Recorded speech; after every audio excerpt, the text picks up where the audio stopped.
5.11 તમને કીધું છે કે આફ્રિકામાં કોઈ એક સ્થળે ચુંબકીય કંપાસ ભૌગોલિક ઉત્તરથી 12 ડિગ્રી, સમજો શબ્દ ભૌગોલિક ઉત્તરથી 12 ડિગ્રી પશ્ચિમ તરફ દિશા દર્શાવે છે. ઇનડાયરેક્ટલી તમને એંગલ આપી દીધું છે, એંગલ ઓફ ડેક્લિનેશન. કેવી રીતે જો, આ જિયોગ્રાફિક નોર્થ છે, જિયોગ્રાફિક સાઉથ છે, જિયોગ્રાફિક ઈસ્ટ છે, જિયોગ્રાફિક વેસ્ટ છે. તો આ આપણું જિયોગ્રાફિક મેરિડિયન થયું.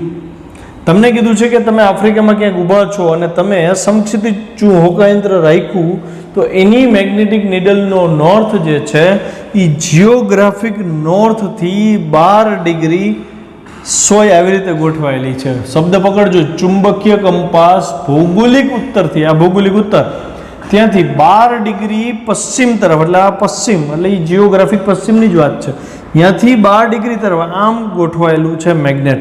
એટલે મેગ્નેટનો નોર્થ પોલ આ થયો અને મેગ્નેટનો સાઉથ પોલ આ થયો. આ જે મેં દર્શાવ્યું છે એ મેગ્નેટના નોર્થ પોલ અને સાઉથ પોલ છે. એટલે મેગ્નેટ આવી રીતે અહીંયા ડેક્લિનેશન એંગલ બનાવે છે. એક વસ્તુ ક્લિયર થઈ, એંગલ ઓફ ડેક્લિનેશન આપી દીધું. તો એ ડિટેલ હું અહીં લખીશ કે ડી બરાબર 12 ડિગ્રી એંગલ ઓફ ડેક્લિનેશન. ત્યારબાદ તમને કીધું છે કે નમન વર્તુળ એટલે જે વર્તુળ ઉપર ડીપ એંગલ આપણે ફાઇન કર્યો હોય, જે સમતલમાં ચુંબકીય સોય ગોળ ભ્રમણ કરી શકતી હોય એને નમન વર્તુળ કહેવાય.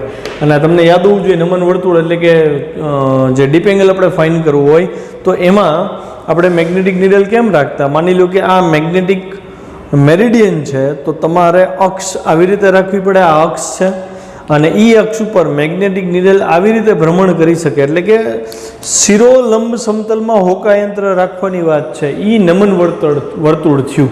ખ્યાલ આવ્યો? તો તમારે નમન વર્તુળની ચુંબકીય સોયના ઉત્તર ધ્રુવની અણી ને મેગ્નેટિક મેરિડિયનના સમતલમાં રાખવામાં આવે તો સમક્ષિતિજ સાથે ઉત્તર તરફ 60 ડિગ્રીનો ખૂણો બનાવે છે. મતલબ આ મેગ્નેટિક મેરિડિયન હોય તો અહીંયા હોકાયંત્ર તમે રાખ્યું અને આ હોકાયંત્રનો નોર્થ પોલ જે છે એ મેગ્નેટિક મેરિડિયનના નોર્થ તરફ 60ના ખૂણે સોય ગોઠવાયેલી જણાય છે. 60નો ખૂણો કોની અરે સમક્ષિતિજ સાથે બનશે. ખ્યાલ આવે? આ સમક્ષિતિજ હોય તો 60નો ખૂણો આમ બનાવશે. એટલે કે મેગ્નેટિક નીડલ મેગ્નેટિક મેરિડિયનમાં 60ના ખૂણે નોર્થની દિશા દર્શાવે છે. એને હું વધારે થોડુંક સારી રીતે સમજાવું, જોજો ધ્યાનથી. માની લો કે આ આપણો જિયોગ્રાફિક મેરિડિયન છે, બરાબર છે? એટલે કે જિયોગ્રાફિક નોર્થ સાઉથ આપણે આમાં દર્શાવી શકીએ.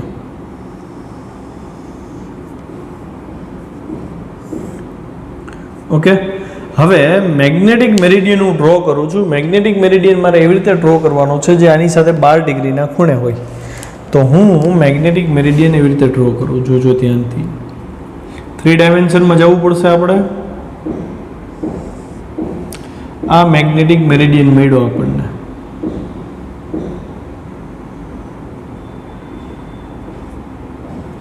આનો સેન્ટર પોઈન્ટથી જ આવશે.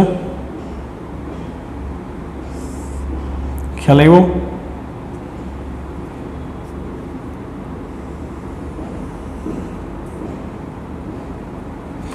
અને આ એ બેની છેદરેખા થઈ, બે સમતલ અહીંયા છેદે છે એકબીજાને. તો તમે સમજી શકો આ 12 ડિગ્રી છે, આ તમારો ડેક્લિનેશન એંગલ થયો.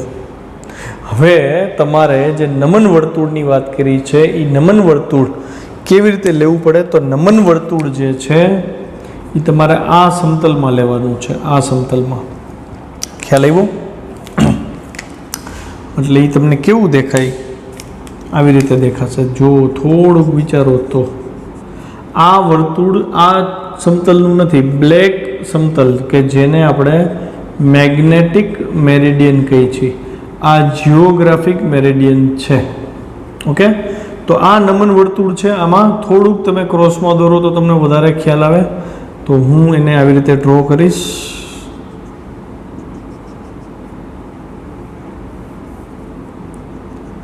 આમ છે. ખ્યાલ આવ્યો?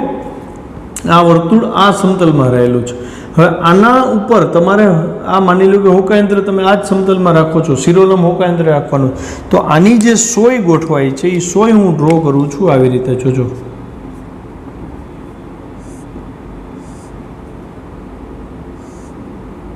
આવી રીતે. તો આ થયો નોર્થ પોલ, ઉત્તર દિશામાં ગોઠવાય છે. તમે જોઈ શકો છો આ જિયોગ્રાફિક નોર્થ છે, આ મેગ્નેટિક નોર્થ છે. તમને રકમમાં કીધું છે 100ના ઉત્તર ધ્રુવની અણી, આ 100ના ઉત્તર ધ્રુવની અણી થઈ એ મેગ્નેટિક નોર્થ તરફ સમક્ષિતિજ સાથે ઉત્તર તરફ 60ના ખૂણે. તો સમક્ષિતિજ એટલે હું અહીંયા લાઈન ડ્રો કરીશ, આ સમક્ષિતિજ લાઈન થઈ. તો આ જે ખૂણો બને છે એ 60 ડિગ્રીનો થયો. ખ્યાલ આવ્યો? એનો મતલબ હજી એકવાર સમજજો. માની લો કે નોર્થ આ તરફ હતો, geographic north, sorry magnetic north આ તરફ આપણે લીધો, જિયોગ્રાફિક નોર્થથી 12 ડિગ્રી હતો. હવે હું આ સમતલમાં જો હોકાયંત્ર રાખું આવી રીતે, તો એની નીડલ જે છે એ આવી રીતે ભ્રમણ કરશે, એટલે કે જમીન સાથે 60 ડિગ્રીનો એંગલ બનાવે છે. કોન્સેપ્ટ ક્લિયર થયો? બરાબર છે. એ આપણો ડીપ એંગલ થયો. તો હું અહીંયા ડીપ એંગલ લખી દઉં છું કે ભાઈ ડીપ એંગલ એટલે આઈ બરાબર 60 ડિગ્રી. આ ડીપ એંગલ ક્લિયર? હવે તમને કીધું છે કે પૃથ્વીના ક્ષેત્રનો સમક્ષિતિજ ઘટક આ સ્થળે, એટલે કે જે આ આફ્રિકાનું સ્થળ છે જ્યાં તમે આ બધો પ્રયોગ કર્યો, ત્યાં હોરિઝોન્ટલ કમ્પોનન્ટ આપ્યો છે, એટલે કે તમને એચ આપી દીધું છે. હું એચ લખી દઉં છું. એચ કેટલો છે? 0.16 ગોસ છે. ગોસ એટલે તમારે ટેસ્લામાં જવું પડશે, 10⁻⁴ ટેસ્લા ગુણાશે. તો આ સ્થળે પૃથ્વીના ચુંબકીય ક્ષેત્રની દિશા અને મૂલ્ય બે જણાવવાનું છે. તો પહેલાં હું મૂલ્ય દર્શાવી દઉં. આપણને સમીકરણ ખબર છે H બરાબર B cos I. Okay, B find કરવો છે તો B is equal to H by cos I. Hની વેલ્યુ 0.16 ગોસ, તો હું એને ટેસ્લા કરી દઉં છું, -4 ટેસ્લા ના છેદમાં cos I ની વેલ્યુ 60 છે એટલે cos 60 માટે B ઇઝ ઇક્વલ ટુ શું થાય? જો cos 60 એટલે 1/2, 2 ઉપર જાય એટલે 0.32 ગુણ્યા 10⁻⁴ ટેસ્લા, અથવા તમે ગોસમાં જ જો હિસાબ કર્યો હોય તો 0.32 ગોસ થાય. અને તમને દિશાનો ઉલ્લેખ કરવાનો કીધો છે, તો એ તમારે એક વિધાન અહીં આવું લખવું પડે કે અહીં પરિણામી ચુંબકીય ક્ષેત્ર, રકમમાં આમ જો તો આપ્યું કહેવાય ને, ચુંબકીય ક્ષેત્ર શું કે ભૌગોલિક ઉત્તરથી 12 ડિગ્રી પશ્ચિમ તરફ, એટલે જ લખવાનું છે ભૌગોલિક ઉત્તરથી પશ્ચિમ તરફ 12 ડિગ્રી જેટલા ડેક્લિનેશન પર તથા મેગ્નેટિક મેરિડિયનમાં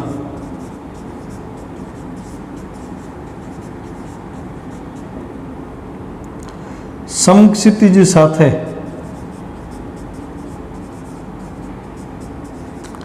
60 ડિગ્રીના ડીપ એંગલ થી દર્શાવેલ છે.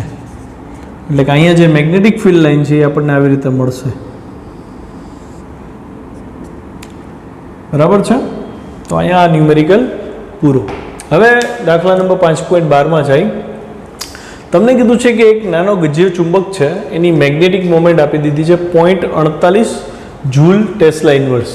તો ચુંબકના કેન્દ્રથી 10 સેન્ટીમીટર અંતરે ચુંબકની અક્ષ ઉપર એઝ વેલ એઝ ચુંબકની વિષુવ રેખા ઉપર ચુંબક વડે ઉત્પન્ન થયેલા ચુંબકીય ક્ષેત્રની દિશા અને મૂલ્ય શોધો. નાનો ગજ્યો ચુંબક કીધો છે. નાનો વર્ડ બહુ ઇમ્પોર્ટન્ટ થઈ ગયા. અહીંયા તમે બિંદુવત ડાયપોલ ભણ્યા હતા ચેપ્ટર 1 અને 2માં. બિંદુવત ડાયપોલ હોય તો એના માટે વિદ્યુત ક્ષેત્રનું સૂત્ર શું હતું? યાદ છે? 2kp બાય અક્ષ ઉપરનું બિંદુ હોય ને તો 2kp બાય r³ અથવા તો 1/4π ε0 × 2p બાય r³. અહીંયા આપણે એને ઉગણી નાખતા હતા કેમ કે બિંદુવત ડાયપોલ હોય તો એ ઉગણીય હોય. એવી જ રીતે વિષુવ રેખા પરની વાત કરીએ તો વિષુવ રેખા ઉપર તમે જોયું હતું -kp બાય y³ હતું અથવા તો 1/4π ε0 × -p બાય r³. यहाँ પણ તમે એને ઉગણ્યો હતો. સેમ વસ્તુ મેગ્નેટ માટે પણ લાગુ પડે. તો આપણે અહીંયા સૌથી પહેલાં હિસાબ કરીએ ચુંબકની અક્ષ પરનો. હું અહીં લખું છું ચુંબકની અક્ષ પર વર્ડ એડ કરું છું, નાના ચુંબકની અક્ષ પર ચુંબકીય ક્ષેત્ર. તો ઓના જેવું જ સિમિલર ફોર્મ્યુલા તમે અહીં યુઝ કરી શકો. બી અક્ષ બરાબર 1/4πε0. તો અહીંયા μ0/4π, પછી ત્યાં 2p હતું એટલે કે 2 ગુણ્યા ડાયપોલ મોમેન્ટ હતું. તો અહીંયા પણ 2 ગુણ્યા ડાયપોલ મોમેન્ટ કોનું? મેગ્નેટનું, એટલે મેગ્નેટિક ડાયપોલ મોમેન્ટ, અને છેદમાં r³ થશે. ખ્યાલ આવ્યો? બસ તો હવે કિંમત મૂકવાની છે. μ0/4π એટલે 10⁻⁷ ગુણ્યા 2 m 0.48 ના છેદમાં આરની વેલ્યુ આપી છે 10 સેન્ટીમીટર એટલે એ 0.1 થાય, 0.1 ઘન. તો ફાઇનલી આનો આન્સર 0.48 ગુણ્યા 2 એટલે 0.96 ગુણ્યા 10⁻⁷. આ 10⁻³ થાય એટલે અહીંયા -4 વધે ટેસ્લા. તો આ પૂરું થઈ ગયું. ઓકે, એવી જ રીતે ચુંબકના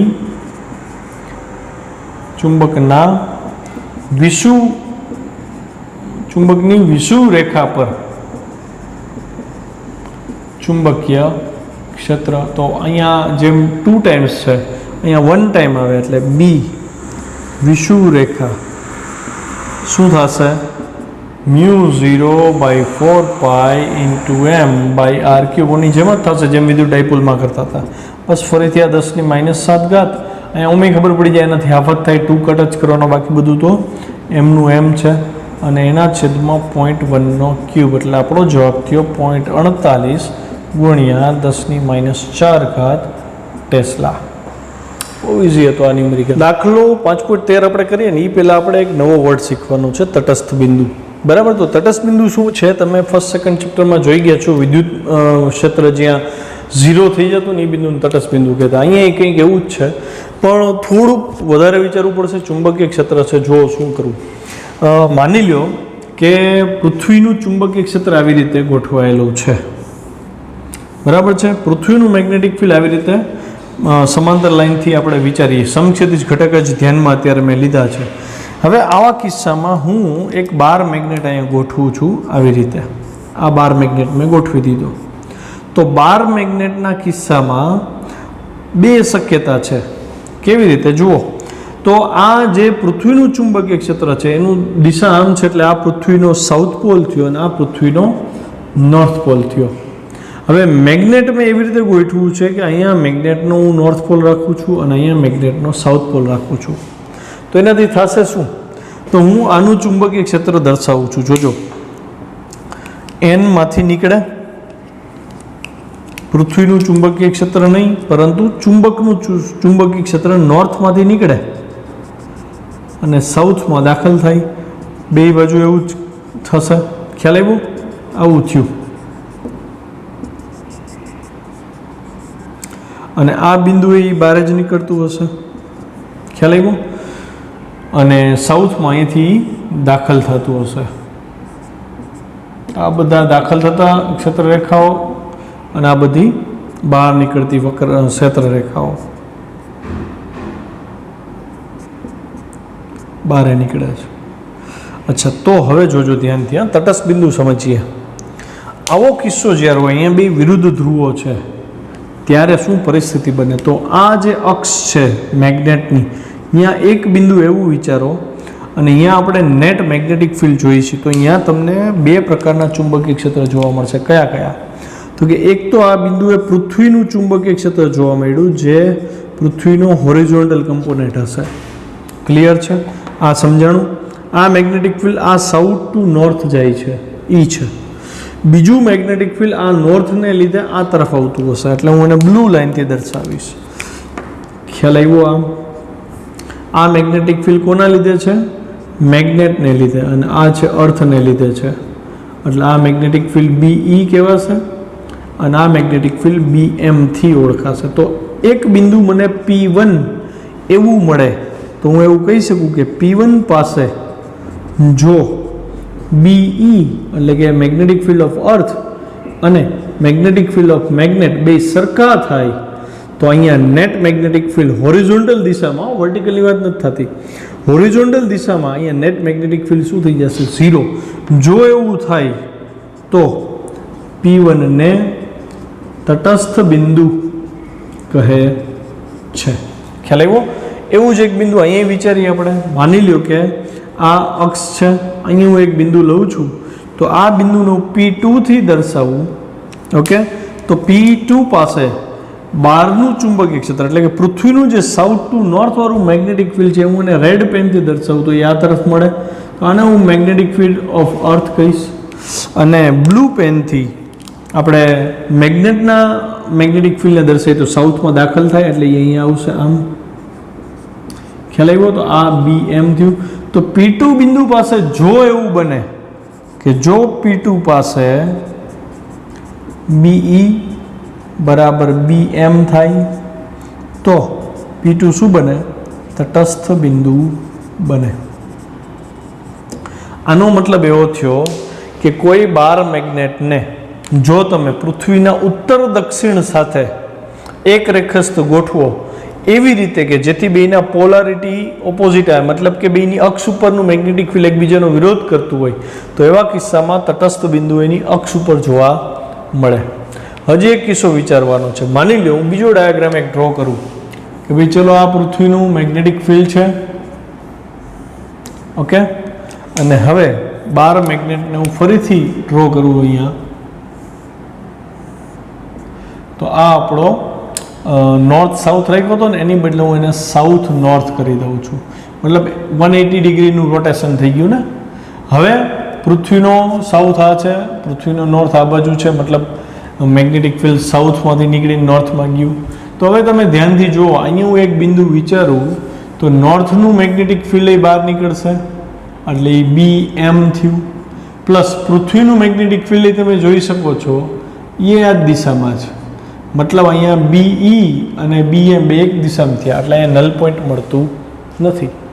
એનો મતલબ એવો થયો કે જો ગજિયા ચુંબકનું ચુંબકીય ક્ષેત્ર અક્ષ ઉપર અને બહારનું ચુંબકીય ક્ષેત્ર બે એક જ દિશામાં હોય તો નલ પોઈન્ટ અક્ષ ઉપર મળતો નથી. તો એનો મતલબ શું? નલ પોઈન્ટ નહીં મળે? તો કે ના મળે.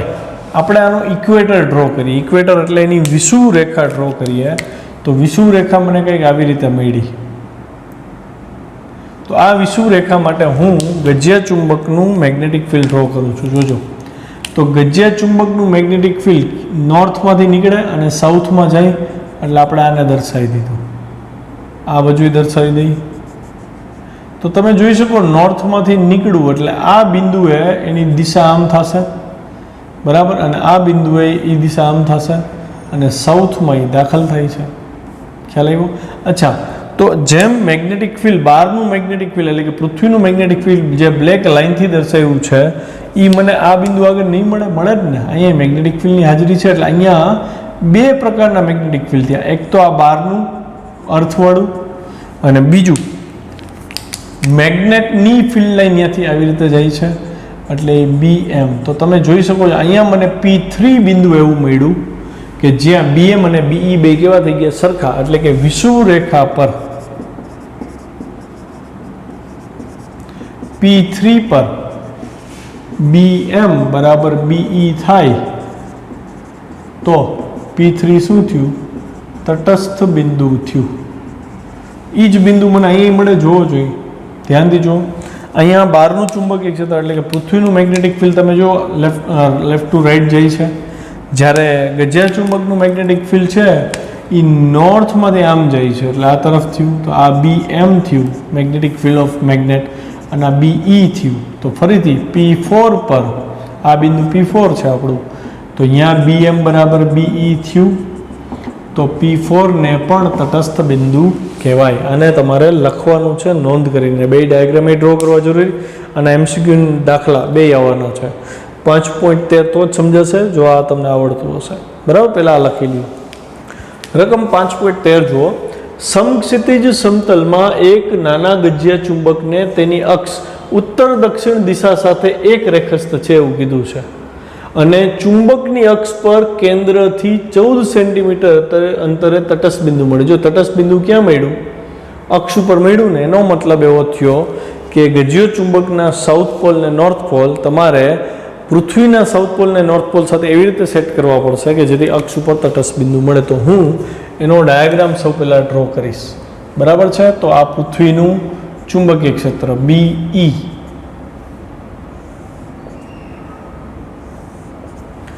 હવે 12 મેગ્નેટ ડ્રો કરું છું અહીંયા.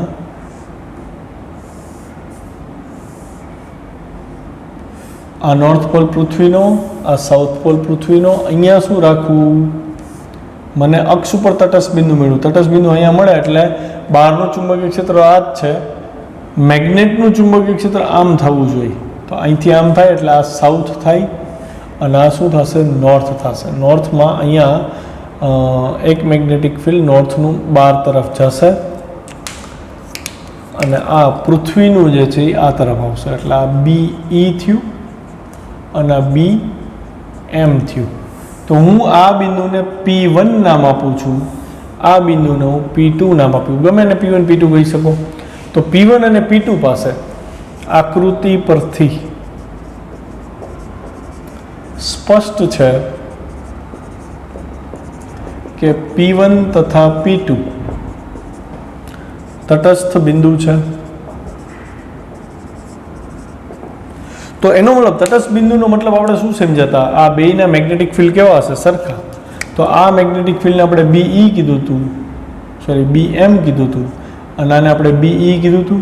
તો P1 તથા P2 આગળ હું આવું લખી શકું, BM બરાબર BE. રકમમાં તમને નાનો ગજ્યો ચુંબક કીધો છે. નાનો ગજ્યો ચુંબક એટલે બિંદુવત ગજ્યો ચુંબક હોય તો અહીંયા તમે અક્ષથી આવડું આ અંતર ધારી લો કે R છે. અહીંથી આ અંતર કેટલું છે? ધારો કે R છે, જે તમને આપી દીધું છે 14 સેન્ટીમીટર. તો અહીં BMની વેલ્યુ હું લખી શકું μ0/4π × 2m/r³ થાય.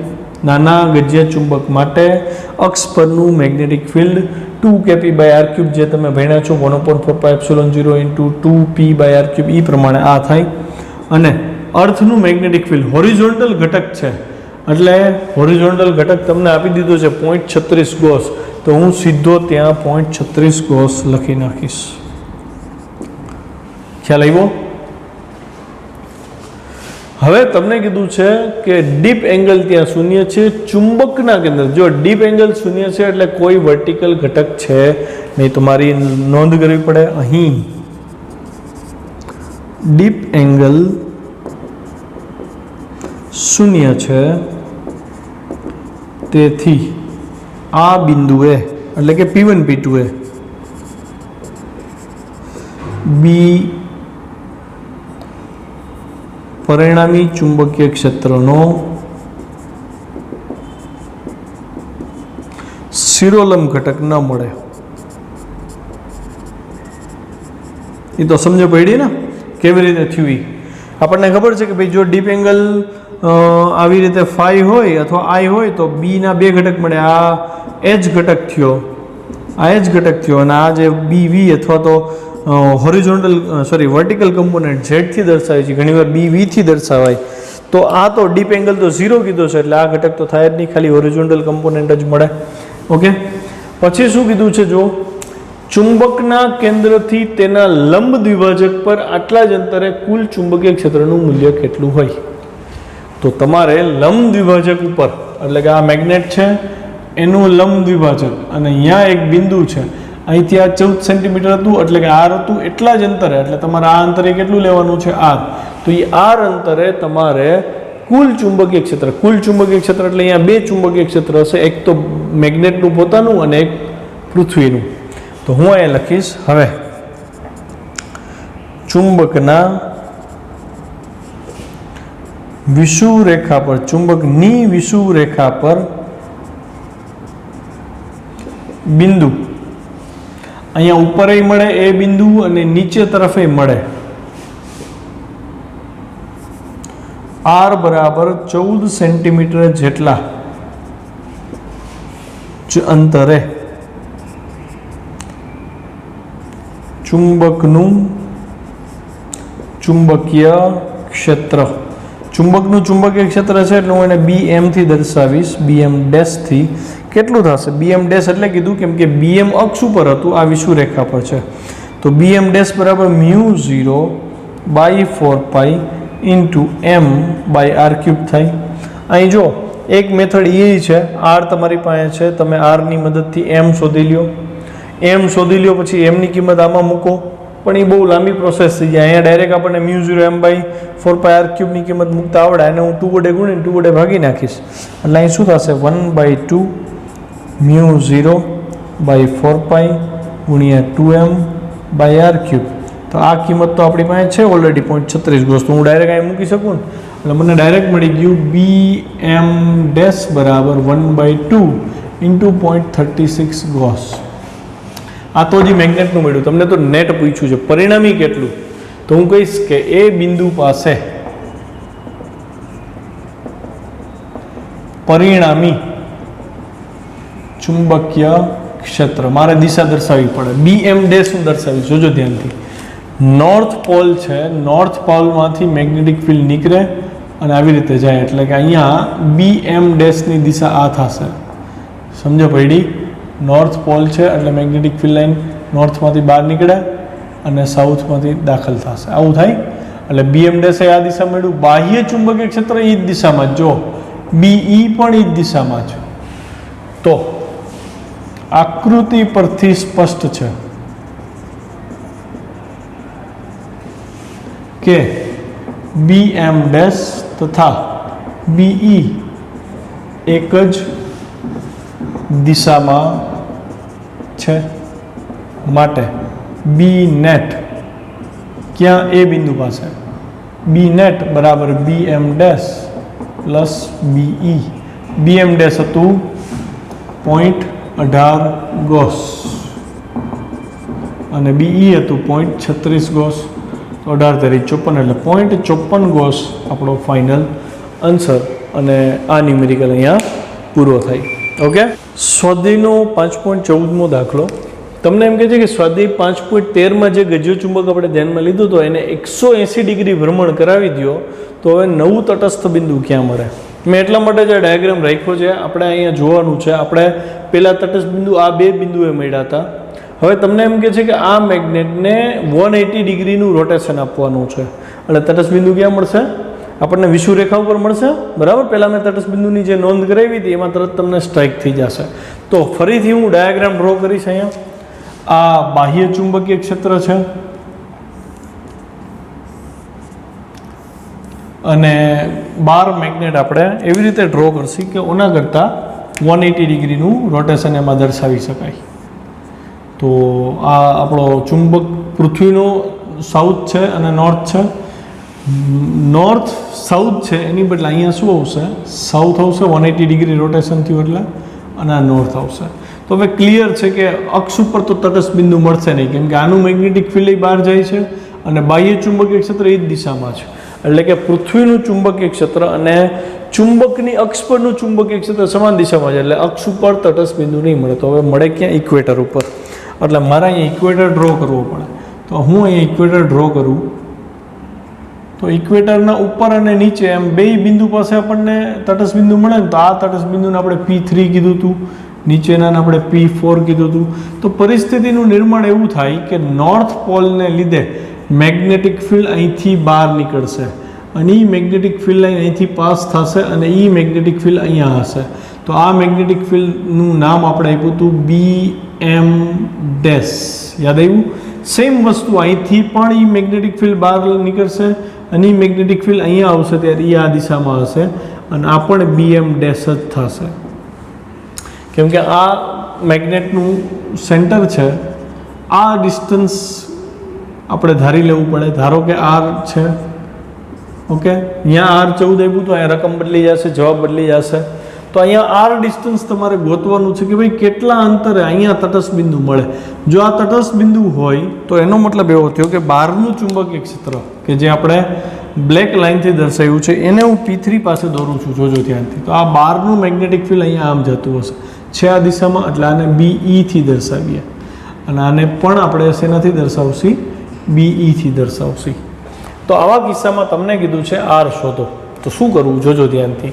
સૌપ્રથમ બીઈ તમને આપેલું હશે, બીઈ તમને આપ્યું હતું 0.36 ગોસ. ઓકે, આ તમારી પાસે હતું આગલા ક્વેશ્ચનમાં. બીએમ ડેશ તમારે ફાઇન્ડ કરવાનું છે. તો હવે તમે શું કરશો, જો ધારો કે વિષુવરેખાથી આર વિષુવરેખા પર ચુંબકના કેન્દ્રથી આર અંતરે તટસ્થ બિંદુ P3 P4 મળે, જે આકૃતિમાં દર્શાવેલ છે. આકૃતિ છોકરાઓ દોરવી અને એનું વર્ણન કરવું બહુ જરૂરી છે. ઓકે, ચલો હવે તો આપણને એટલી વસ્તુ ક્લિયર થાય કે P3 અને P4 પાસે BM ડેશ બરાબર BE થાય.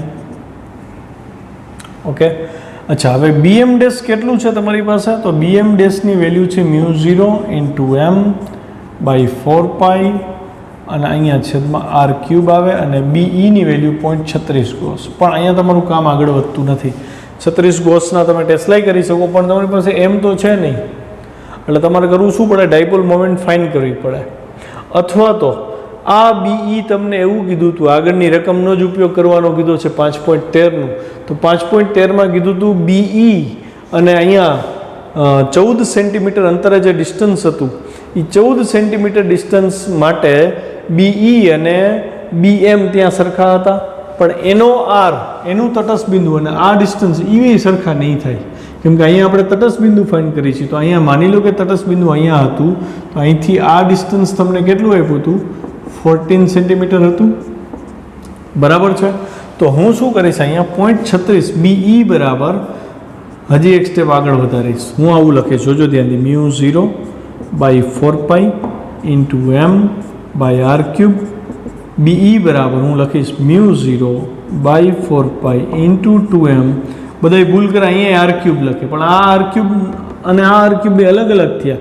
આ હોરિઝોન્ટલનું તટસ્થ બિંદુ હતું એનું અંતર છે, જે આપણને ખબર છે 14 છે, એટલે મેં અહીં 14 લીધું અને આ તો આપણે ફાઇન્ડ કરવાનું હતું, તો મેં આ ઇઝી કરી દીધું. એમ શોધવો ન પડે એવી રીતે આપણે દાખલો ગણી છીએ.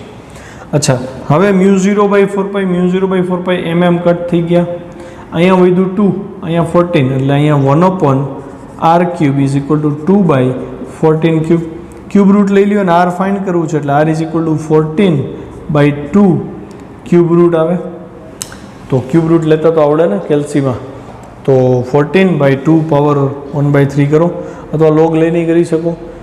બેટર રહેશે કે તમે ક્યુબ રૂટ લઈને કરો. કેવી રીતે ક્યુબ રૂટ કરવાનું? તો તમે 10 વાર વર્ગમૂળ દબાવો, 2 લખો, પછી કેલ્સીમાં 10 વાર વર્ગમૂળ, પછી -1, પછી ભાગ્યા 3, પછી +1 અને પછી ગુણાકાર બરાબર એમ 10 વાર દબાવો એટલે તમને આનું ઘનમૂળ મળી જશે.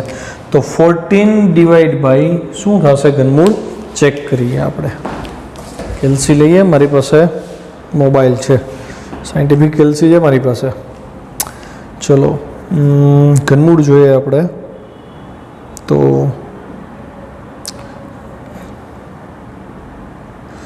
3 ક્યુબ રૂટ 2.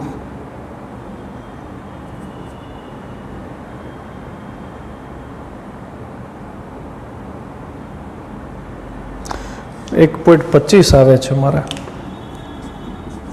તમે ચેક કરજો, ભૂલ હોય તો મને કહેજો. તો 14 ડિવાઈડ બાય 1.25 gives 11.2 સેન્ટીમીટર. આ આપણો થઈ ગયો જવાબ. ઓકે, હવે જો આ દાખલો એટલે કે 5.13 અને 5.14 બે બીજી રીતે થઈ શકે. કેવી રીતે એ તમને સમજાવી દઉં. તમારે હોમવર્કમાં મને એ બીજી રીતવાળો દાખલો ગણીને મોકલવાનો છે. 5.13માં શું કરવું? તો 5.13માં તમને ખબર હતું BE બરાબર BH છે, બરાબર, હોરિઝોન્ટલ કમ્પોનન્ટ છે એટલે કે BE બરાબર H છે. તો BE બરાબર તમે લખ્યું હતું μ0 by 4 pi into 2m by r cube બરાબર H. Hની વેલ્યુ હતી 0.36 ગોસ. એને ટેસ્લામાં ફેરવી નાખજો. તમારે અહીંયા મને m ગોતી દેવાનો છે. m મળી જશે. ઓકે, m મળી જાય. મેગ્નેટિક ડાયપોલ મોમેન્ટ મળી જાય. પછી તમારે BM ડેશ ગોતવાનું, એટલે કે 14 સેન્ટીમીટર અંતરે મેગ્નેટનું એ બિંદુ આગળ પરિણામી ચુંબકીય ક્ષેત્ર, એટલે તમારે પછી B નેટ ફાઇન્ડ કરવાનું હતું. મતલબ પહેલાં M ગોતવાનો, M ગોતશો એટલે તમને BM ડેશ મળશે. BM ડેશ શું હતો આપણો અહીંયા? BM ડેશની વેલ્યુ હતી μ0/4πm/r³. આ M તમે અહીંયાથી ગોઈતો, EMની કિંમત અહીં મૂકી એટલે તમને આ BM ડેશની વેલ્યુ મળશે. એ ઓલમોસ્ટ જે આપણે મેં મેળવી હતી અલગ રીતે, મતલબ 0.18 મેળવી હતી આપણને આનાથી અડધી, એની નજીક કંઈક મળવી જોઈએ, નહીતર એ ખોટું છે. તો એ ગોતી લ્યો, પછી બેનો સરવાળો કરજો એટલે 0.54 ગોસ આવશે. અને હવે એ જે M મળ્યો તો એ Mનો ઉપયોગ તમારે અહીંયા કરવાનો છે. અહીંયા Mનો ઉપયોગ કરવાનો છે. અહીંયા M તમારી પાસે છે μ0/4π છે, BEની વેલ્યુ 0.36 ગોસ મૂકી દેજો.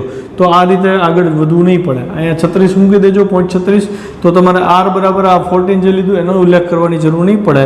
તમારી પાસે M છે, μ0/4π છે, અહીંયા BE એટલે 0.36 ગોસવાળું સમીકરણ ટેસ્લામાં આગળ વધારશો એટલે તમને સીધો R મળી જશે 11.2 સેન્ટીમીટર વાળો. ઓકે, થઈ જાય એટલે મને આનો વોટ્સએપમાં ફોટો મોકલી દેજો. બસ, તો અહીંયા આ દાખલો પૂરો કરીએ.